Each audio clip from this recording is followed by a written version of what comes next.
Aloha, everyone. Hi. Hi. Good evening. Welcome. We're so glad to see everybody here.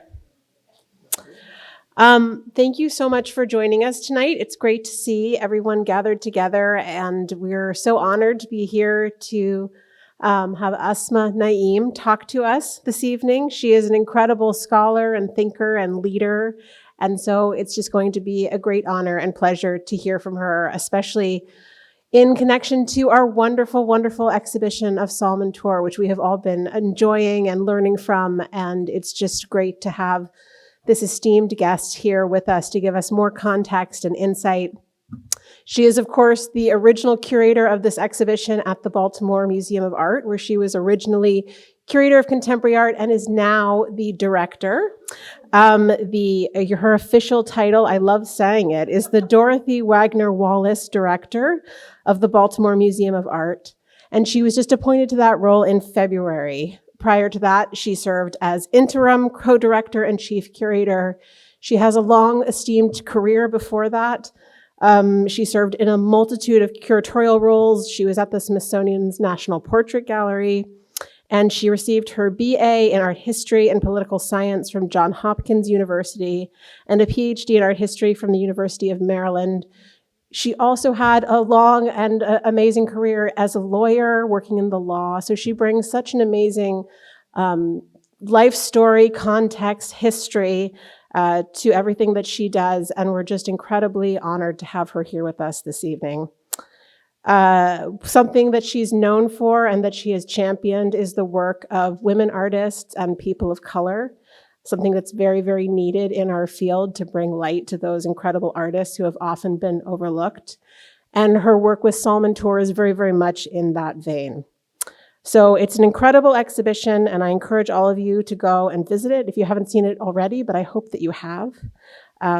And we are truly lucky to have Asma here with us tonight, and I hope you'll join me in giving her a huge warm hello and aloha.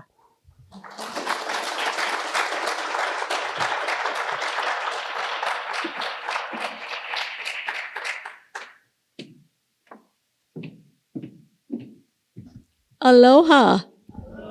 Aloha. Thank you very much, Halona. I want to say that this has been the most splendid visit that I have ever had at a visiting institution. I'm not kidding. The hospitality and warmth and kindness here in this wonderful place is evident. And I want to thank Tyler and Alejandra. I want to thank Stacy. I want to thank Amanda, who's been running around and helping me. I want to thank Sarah. So many wonderful people. And this is truly a place of magic, mystery, pain, and beauty. And I'm so glad to be visiting it. It feels like home to me in many ways. So what I'm going to be doing tonight is walking through the essay that I wrote for the catalog. I decided to read it because if I tried to talk through it, I might get a bit emotional. And I thought that it would be best to kind of give you a visual essay as I move through what begins as a somewhat personal story and then quickly transitions into a more traditional art historical, but a non-Western art history centered story. So with that, I will begin. Does the sound okay?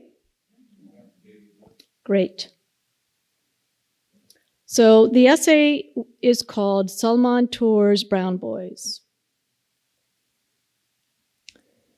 My father used to declare himself the best-looking man in Maryland. At gatherings large and small, he would do this straight-faced with slightly upturned lips, trying to suppress his glee, waiting for affirmation from my mother, my sister Aisha, my brother Omar, and me.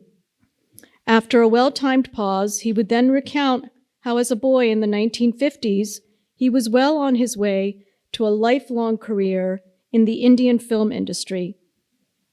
Hand-picked off the streets of Jodhpur, India, for his striking good looks, to act in Footpath alongside the renowned actors Meena Kumari and Dilip Kumar.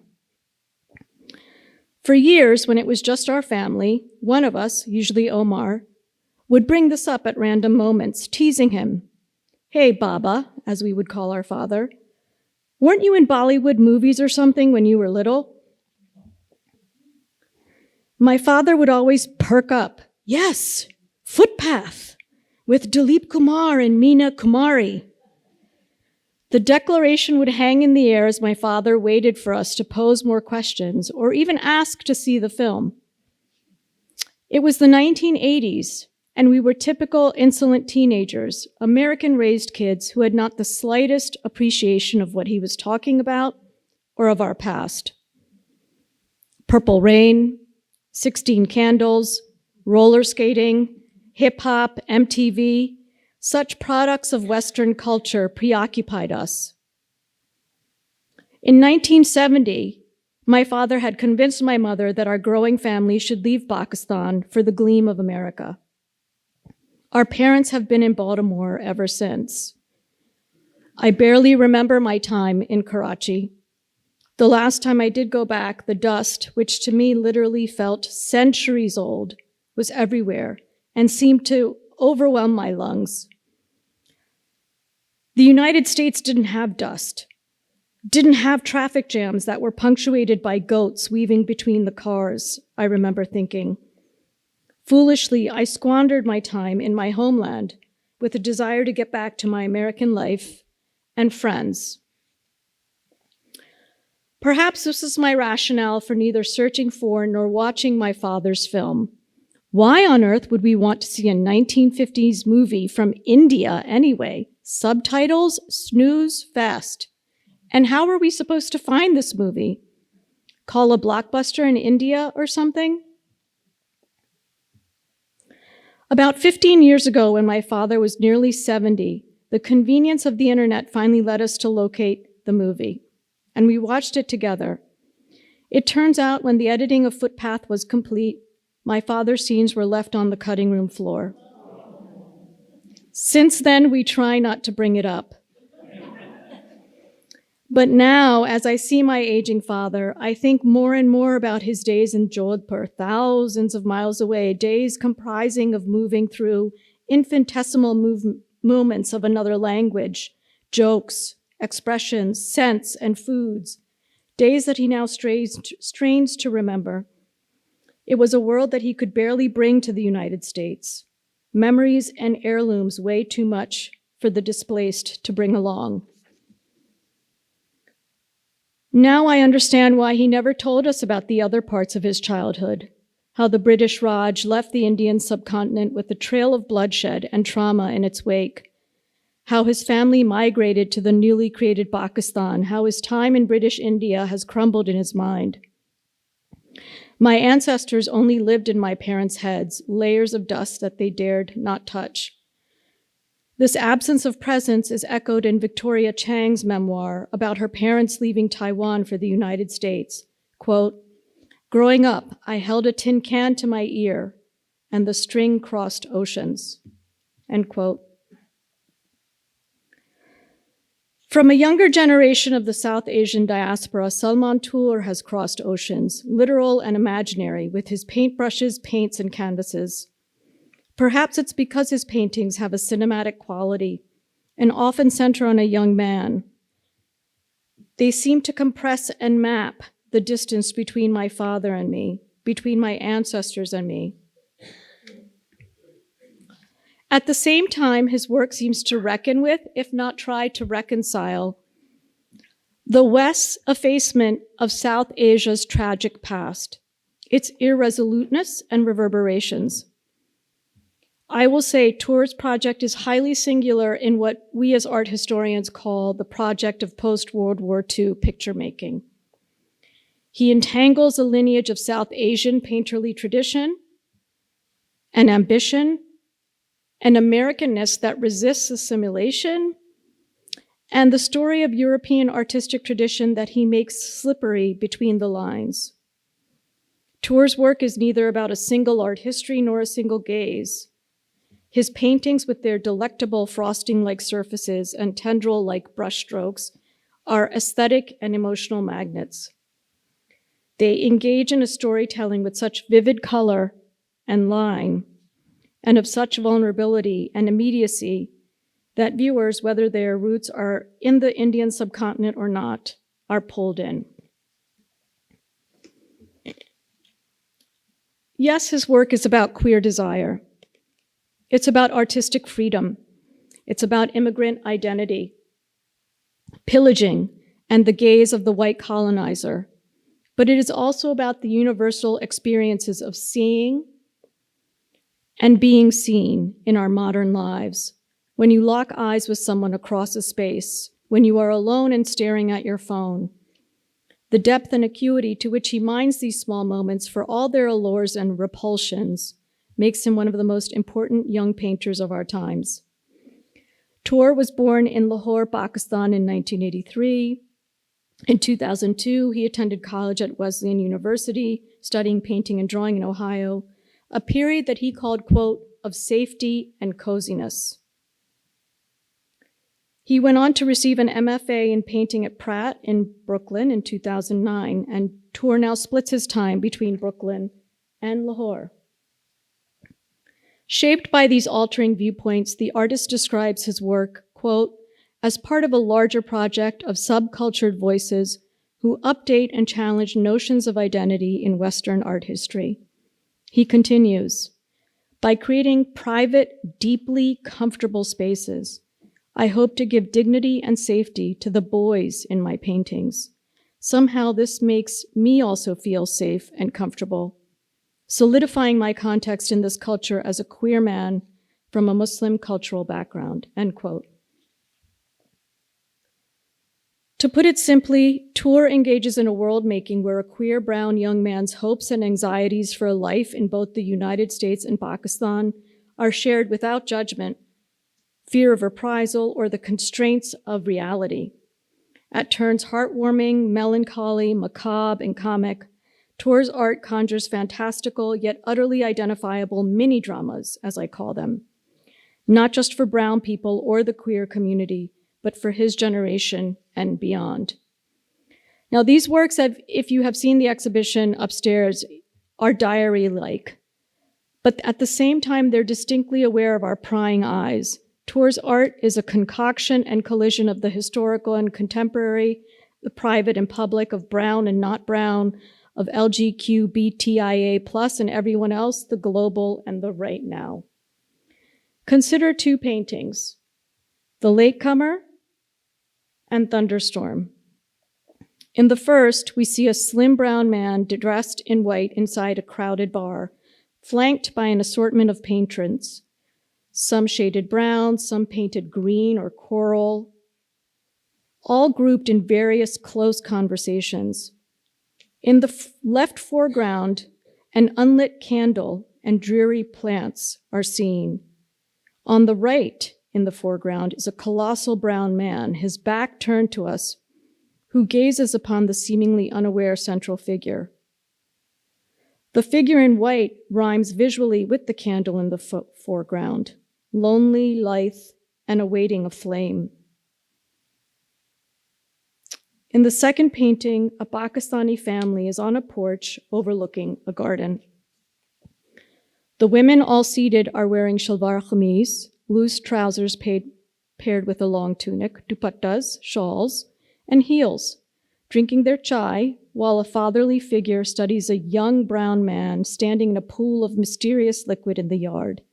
Lightning flashes above. The young man wears nothing but underwear and is poised on one leg, one arm reaching over his tilted head. In both scenes, whether it be among family or peers, private or public, the narrative vacillates between intimacy and isolation. In each scene of supposed leisure and comfort, a single figure who resembles Toor either confounds the social contract of the situation or is confounded by it. Never too shy to confront the dark corners of our existence, Toor has stated that there is a direct through line from Picasso's Blue Period to Philip Guston and Nicole Eisenman to his work. Like Eisenman, time and time again, we find Toor unpacking the contradictions and complexities of social situations. In Eisenman's Another Green World, they create a stacked view of a crowded house party. Guests drink, snack, pass out, zone out on their phones, play records, flirt, dance, and on the balcony, look out at the skyline. The palette is somewhat unappealing and jarring, and the scene seems both autobiographical and fictional. A memory, a fiery bordello, but also an oasis. This work draws on the Italian Renaissance art tradition, specifically the Venetian tradition, to create their own version of heaven and hell. In both The Latecomer and Thunderstorm, Toor's narrative similarly involves some individuals adhering to one another, while others are isolated, immersed on their phones, or lost. In other paintings, Toor pressures queer relationships and vulnerability more directly. In Back Lawn, two men are embracing on the grass, enveloped by a tent, while in the lit spaces of a traditional Pakistani home behind them, a family gathers in several clusters, complete with the napping old uncle. The couple are separated from the others by the tent and thick, misshapen shrubs and trees, hidden and protected from the family's view. The work, in both composition and subject matter, recalls the Mughal tradition of garden scenes where lovers meet, hide, and play among lush greenery. In Krishna and the Gopis Play Hide and Seek, Krishna's lover Radha covers her eyes as Krishna and three gopis, or shepherdesses, ready themselves for the game. Based on 17th and 18th century Hindu writings by Bihari poets and Islamic Sufi mystics, this miniature expounds numerous strata of love, from the sensual and playful to the immortal and divine.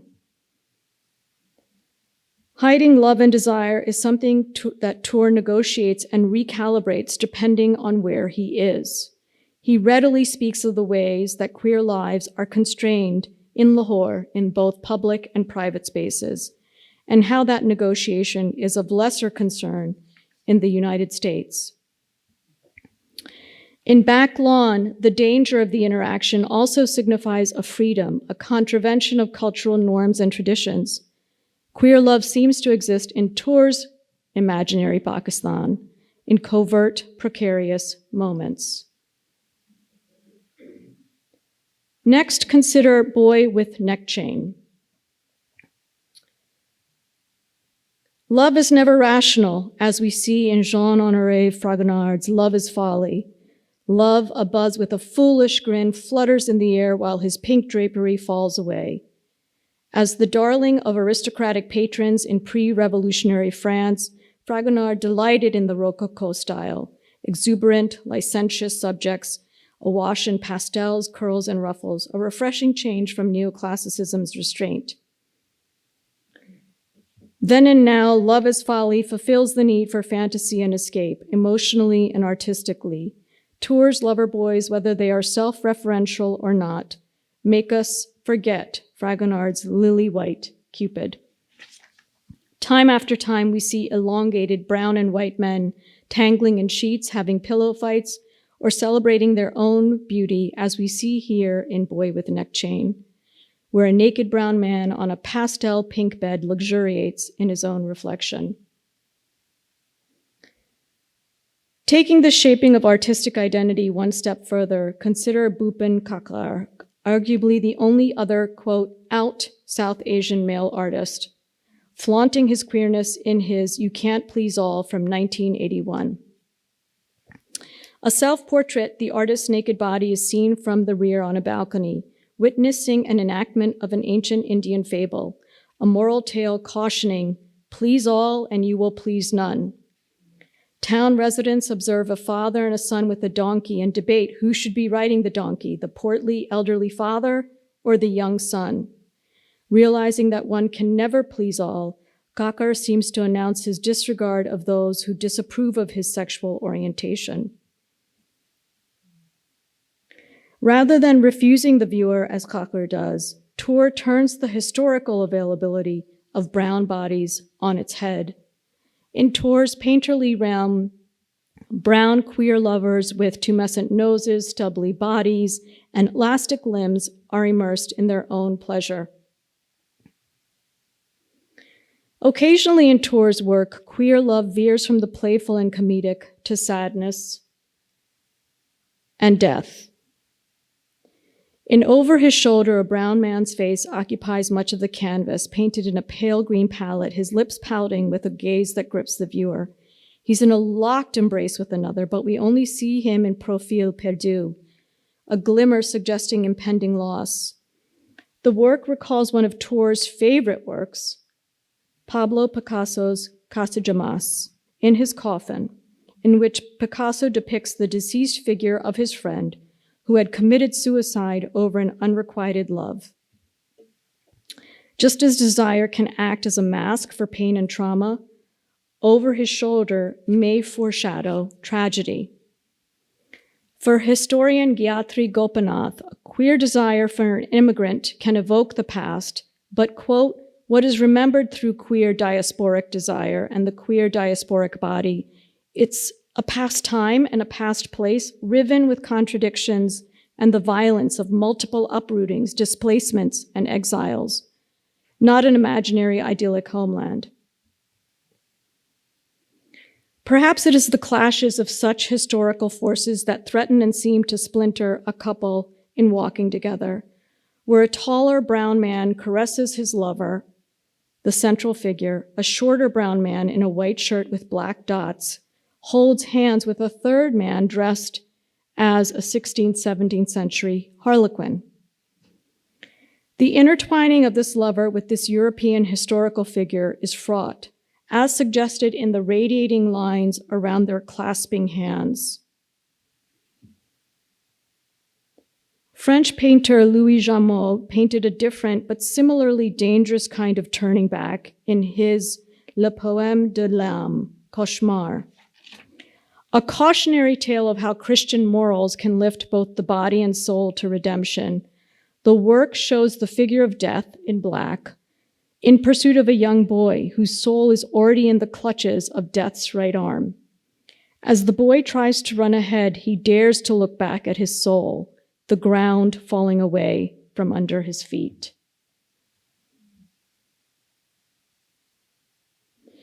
Whereas the nightmare for Jameau's painting was the possibility of a secular world, for Toor, the nightmare is the threat of violence for those who are queer or present as another.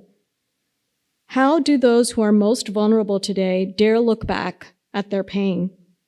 And if they do, what will they see? It is unsurprising then that Toor repeatedly probes the specter of death.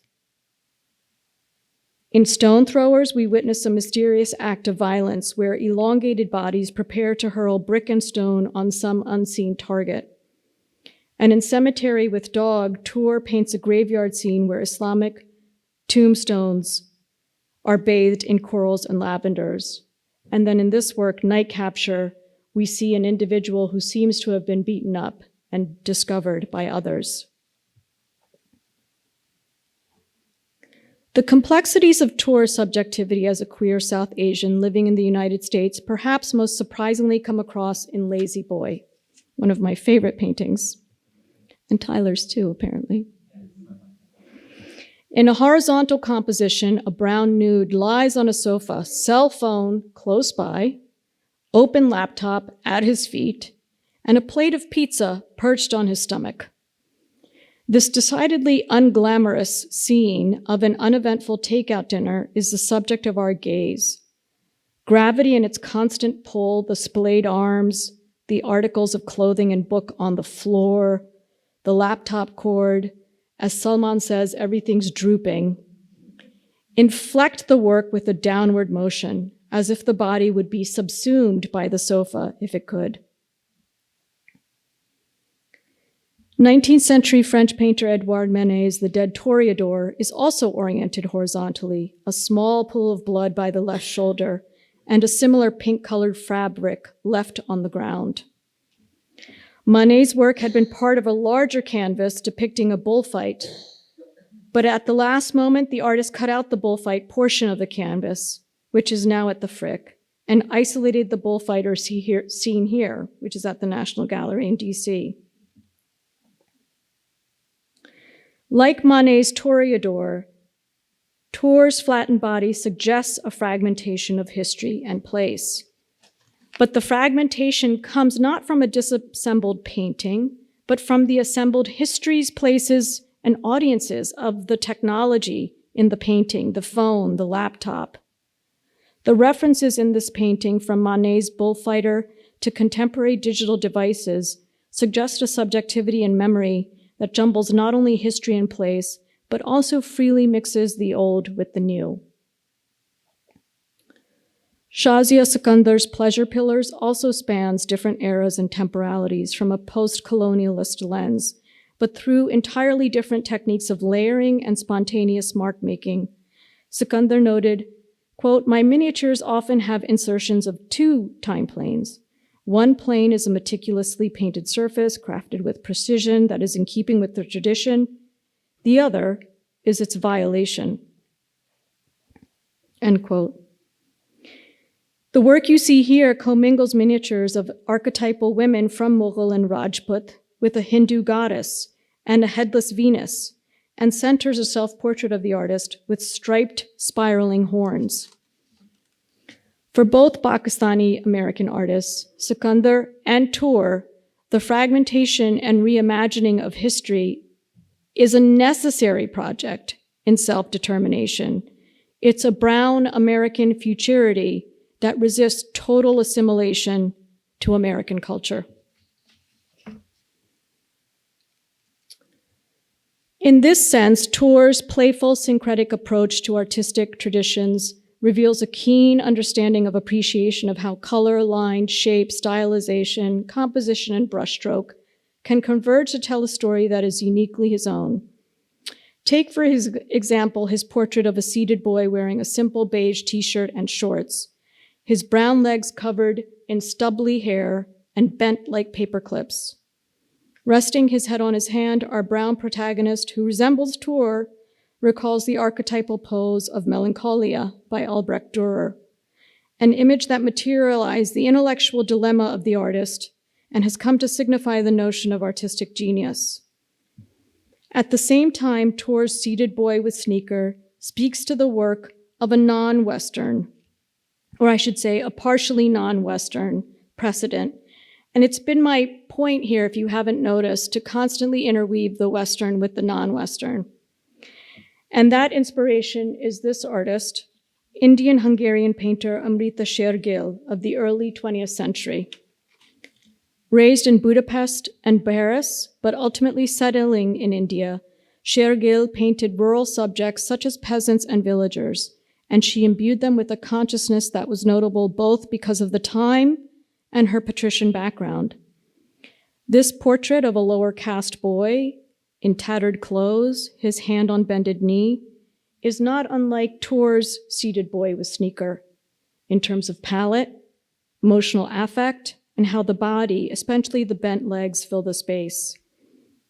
Toor's brown boy seems to be a conflation of the works by the German master Dürer and the Indian painter. In Toor's portrait, artist is immigrant, artist is peasant, artist is genius. Wearing only one shoe and the other foot bare, he has one foot in one world and the other foot in another. Mohamed Khada, one of the founders of modern Algerian art, disavowed history as a linear phenomenon. Instead, history was a piling up of provocations, a piling up of provocations. I want to repeat that phrase, spanning geographies and time periods. Quote, "Revolutions in art do not destroy, they accumulate," end quote. But with accumulation, legibility is obscured. Histories become entangled. Belgian painter James Ensor, Astonishment of the Mask of Wauss, presents such a piling as an uncanny mixture of reality and imagination. As we view the masked character and jumble of theatrical objects before him, puppets, masks, violin, clarinet, skull, and note that lit candle in the foreground, we are forced to rethink our positions on beauty, art, and mortality. and the work suggests patronage as the artist's bête noire. The piles that Toor creates in such works as museum boys of body parts, clothing, urinals, and candles recall Ensor's as well as T.S. Eliot's elegiac phrase in The Wasteland from 1922, quote, "a heap of broken images," end quote. Like Ensor, Toor dances with the grotesque, the absurd, the broken among us, but more pointedly, Toor's piles of discarded, random objects ooze mayhem, suffering, plunder, and pillage, an indictment of the Anglo-European colonizers' looting of South Asian people's land, culture, and objects for centuries, objects that were typically put in vitrines for others to stare at. Toor's stack of objects are not unlike that of Philip Guston's, a visual metaphor for Guston for such things as the horrors of the Holocaust and American racial terror. Piles for Toor, as for Guston, are a way to inventory history while simultaneously disavowing it, hiding it, and then making it one's own. Guston's daughter explains, quote, "My father discovered the great art and artists of the past and quite literally drew and painted a new identity for himself, leaving behind but fully never escaping a family beset by tragedy," end quote. Toor, too, is forging a new identity and a new language, syncretically, and negating previous ones. We're witnessing here both a destruction and reinvention of the painting tradition. Flame-like strokes that record the everyday confront the sameness of a life, but slow it down. They accost the self-delusions and inner conversations through art and art history. They swell, they stretch, compress, and twist his life into a future that offers hope. After all, the brown peasant with the pink nose, wearing only one shoe in Museum Boys, staring forlornly at the pile of liquids, objects, and human bodies in the vitrine, not only upends the white colonizing gaze by being the onlooker instead of the object, but also reimagines a life for himself where he's no longer commodified, where he is liberated. Big things happen in Toor's art: encounters across cultures, violence in social settings, and the unraveling of histories, but so do small things. His paintings and his drawings resonate as journal-like entries that record moments of bonding, playfulness, loneliness, rejection. Pastel-inflected gossamer-covered flights of the imagination with wispy brown boys that mine the complexities of being immigrant, queer, human. His practice begins with those drawings in small notebooks, usually in ballpoint.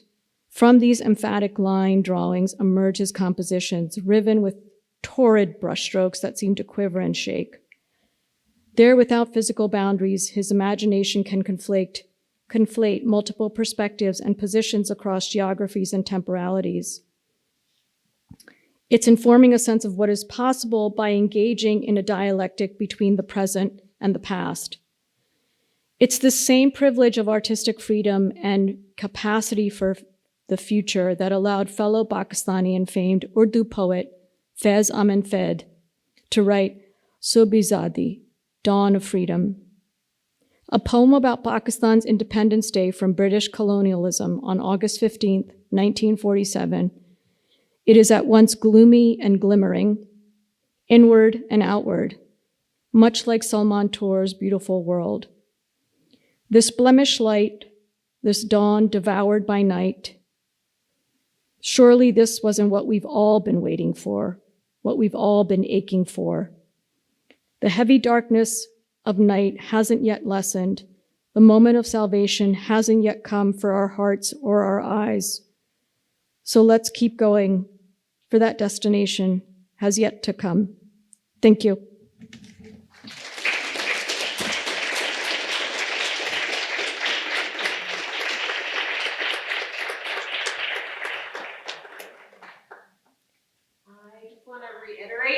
incredibly honored we are to have Asma here with us and this incredible talk this evening. Is it okay, Asma? Yes. Open it up for questions. Can you talk about the green in his paintings, please? Yeah, Salman has said that he loved the color green for the way it immediately evoked a kind of 19th century Parisian cafe, the absinthe, the gloam of the lights. And he found it also to be a color that represents a valence of emotions from jealousy to greed to envy, lust. And so it's a color that's become somewhat of a hallmark for him. And as much as he wants to depart from it and experiment, he also knows that people are very much in love with his exploration of that. Yes? Can you talk about a little bit with regards to the clown nose in some of his paintings, and then in others? It seems to be common, but not in all of his works. Yeah, he, I don't know if you were here when he gave a talk, but if you watch on YouTube, any talks by Salman, you'll quickly see a very dry wit, and he has a sense of the ironic in any situation, and so he says that for him, the clown nose is a bit of the unexpected. It's how we all try to be beautiful, but at the same time, we're all just putting on a mask and are somewhat silly in what we're doing. It's a way for him to also deride himself and how he feels in certain social situations. That's me reading into that. That's not his statement. I think for him, it's a way to kind of undo the seeming perfectness that one expects when looking at figure painting. Yes? I think what really struck me about the exhibition as a whole is just the plethora of art historical references.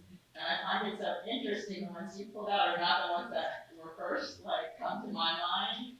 So I guess my question is, he must have, well, of course, a lot of us artists learn visually these things, but it also seems that he must have a deep understanding of art history. And I have to say, what I really come up with is from art. Yes. Interiors with all the patterns. Yes, he loves Bonnard and Vuillard. He has been looking at art books since he was a young child in Pakistan. And so his memory is photographic when it comes to paintings. And whenever I'm traveling in any museum, I'll usually send him pictures and will instantly comment. So it's something that inspires him in many ways. Like many artists.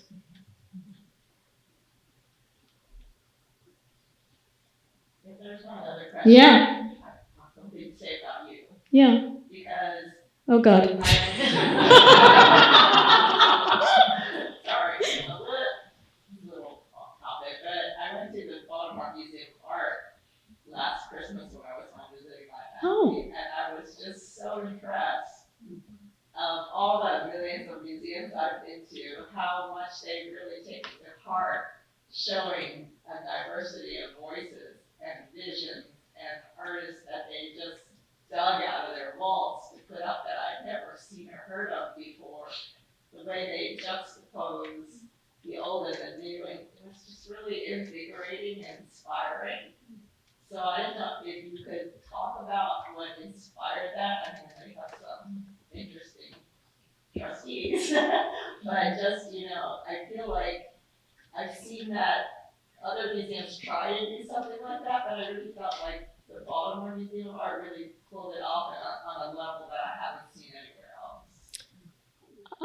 Halona and I were talking about this a number of times today. I will say that thank you, first of all, for saying that. And yes, if you are anywhere near New York City, please come and visit the Baltimore Museum of Art. It's a very quick train ride from New York, or bus ride or drive. What I will say, and specifically having come from the Portrait Gallery, is that we're an unfettered institution. We are not bound by federal funding. We're not bound by bureaucracy. And we're also much leaner than places like the Met. And I don't know whether you feel the same way about the Honolulu Museum of Art, Halona, but I love the freedom that we have in being nimble and agile in response to what we see as demands and our responsibility to keep abreast of the changing notion of society and humanity. So Baltimore is a 68% majority Black city. The collection was established, much like this museum and other museums in the 1920s, by individuals who had immigrated and created businesses and created a sense of wealth, I should say, that they wanted to manifest with pride in their city by acquiring incredible works. One of our greatest collections is the Matisse collection by the Cohn sisters, for example. At the same time, what happened is that there was a perpetuation of certain values and tastes that were distinctly mirroring that of Europe, which is where a lot of these industrialists and immigrants went back to get their art. And so what we had was an incredible collection that we will keep of European masterpieces. At the same time, because curators and other gatekeepers had created this aesthetic and taste that focused really, let's be honest, on white men, the ability to bring in other kinds of perspectives, women artists, artists of color, wasn't really promoted. And the way you see that in acquisitions was works on paper were usually the ways in which diverse perspectives were brought in. Why? Because works on paper are cheaper. You're not engaging in as much risk. And when we decided in 2020 to celebrate the 100th anniversary of many women's, not all women, right to vote, we got flooded with people saying, I'm so glad you're doing this. My mother was a painter. My mother was a textile artist. She had a show. My grandmother had a show in MoMA in 1947 and has never shown since because she then went on to take care of her kids and her grandkids. So those kinds of histories are forgotten. They're piles, if you will. And our job now is to sort through the pile, create a new set of aesthetics and an understanding of genius that I think many other museums, including this beautiful place, is doing. It's incumbent upon all of us to correct our assumptions of beauty. Did you have a question?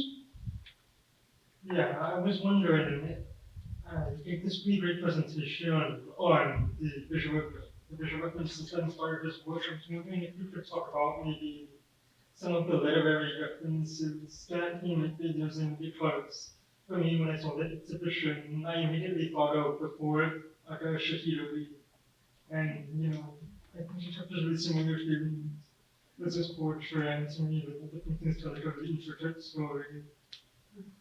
They feel very much, they almost do a narrative based in a way. Yes. Yes. That's a beautiful comment. Thank you for that. I absolutely agree that there is an incredible literary inflection in Salman's imagination.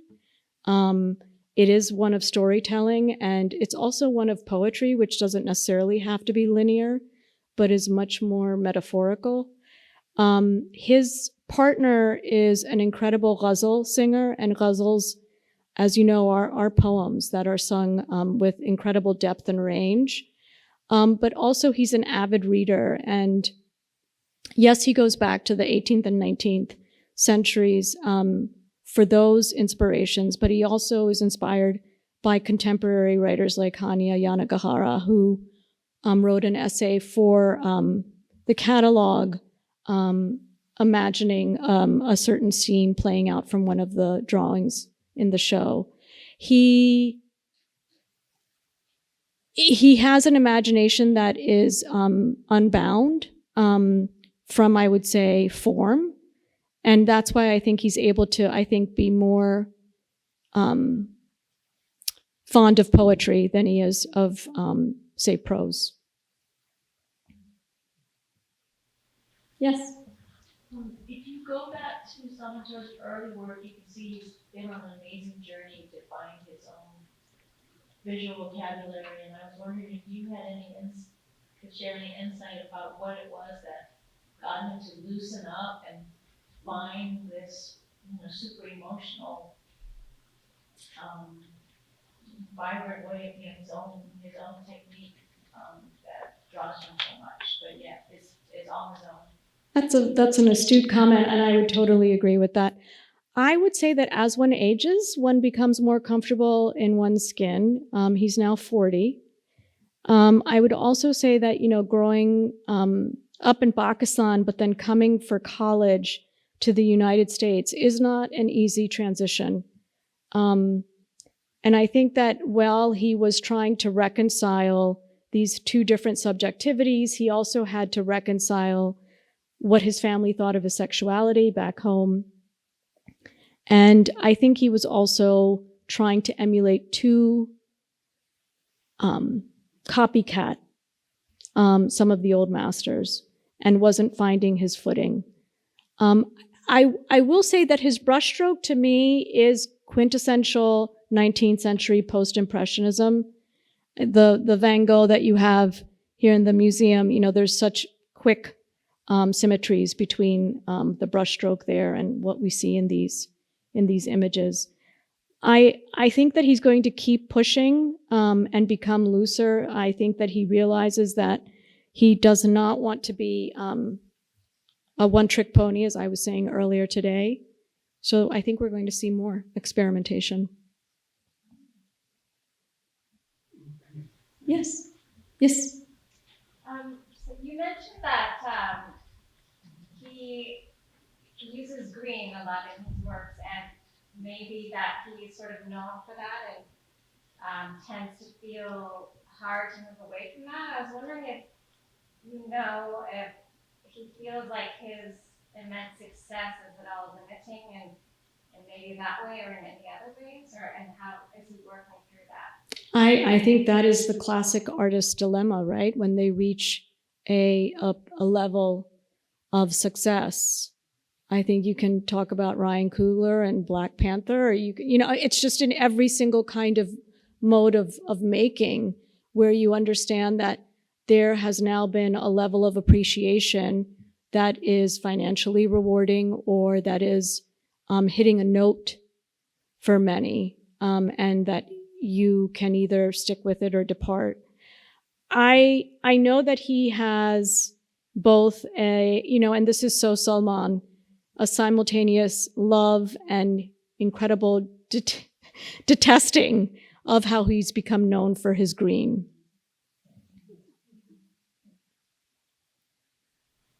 Yes?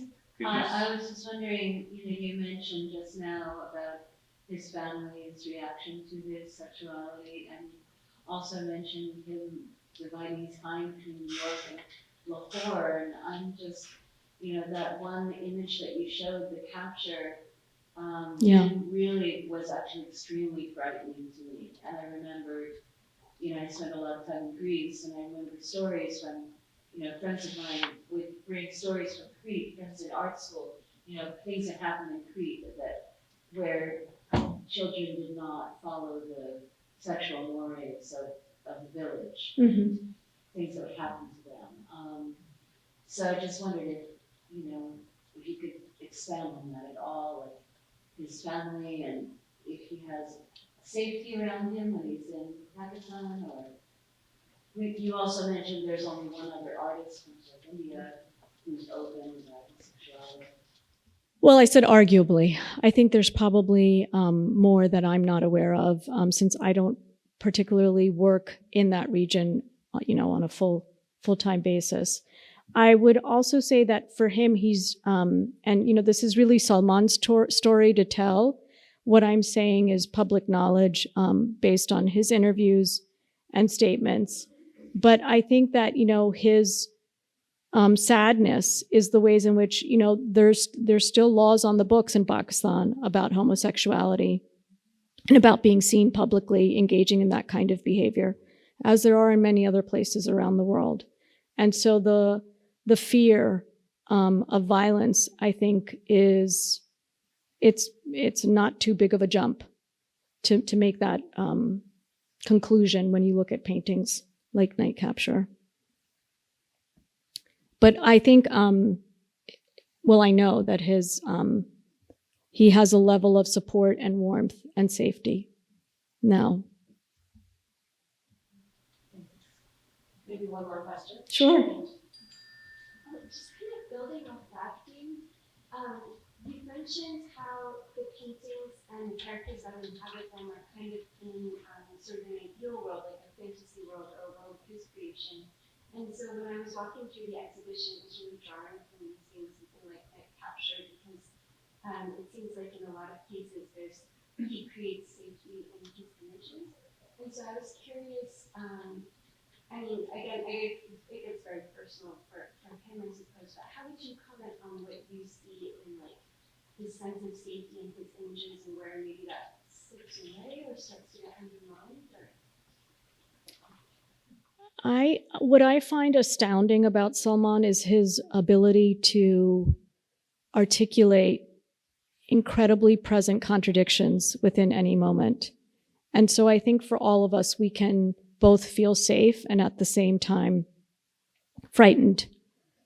I'm not even going to talk about the current political or context of so many places, or our climate issues. I think that what he's able to do is parse them out and create different storylines. But I think the ways in which vulnerability is expressed through that sense of fear being shown ultimately makes us, I think, be more honest with our emotions, which I think is a gift that his paintings give us. Well, thank you. Thank you.